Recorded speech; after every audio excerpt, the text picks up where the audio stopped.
So, I'm Dr. Joel Gunn, and I'll be your instructor for this 8-week short course in cultural anthropology. And I want to welcome you to what will probably be one of the more interesting views of the world. In a way, we're going to take a trip around the world, maybe sort of every week, because it happens that the authors of our textbook that we're going to be using have worked on almost exactly opposite sides of the world in southern Mexico and Oaxaca, and on the island of Sumbawa in Indonesia. So hope your head doesn't spin too much from buzzing back and forth over those 12,000 miles.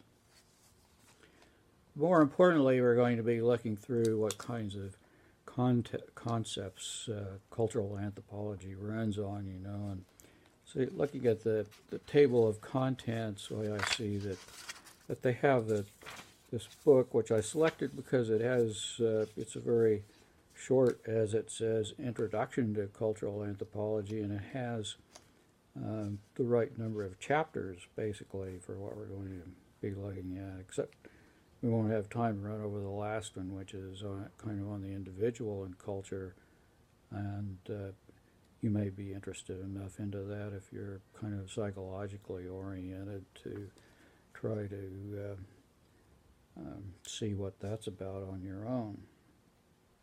But basically, there's a couple of chapters on culture and society, which are kind of the big overview sort of things that the conceptual context that anthropologists work in.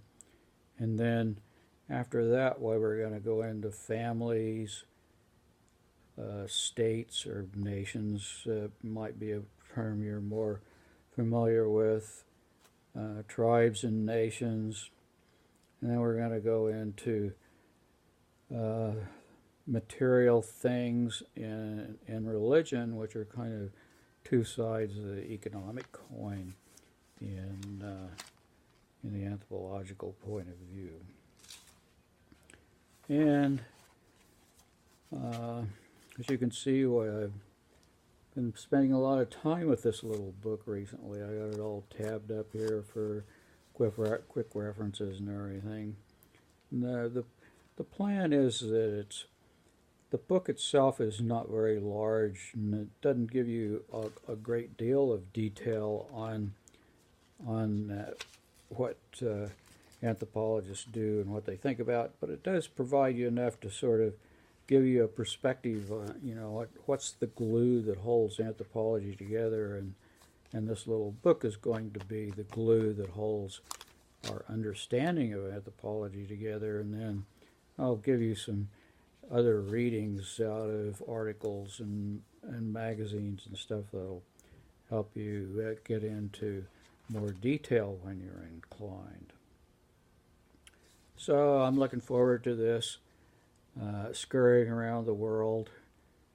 I've spent quite a bit of time putting the course together, and I found it to be quite interesting, and I hope that you too will enjoy scurrying around the world and exploring the ideas that link anthropology.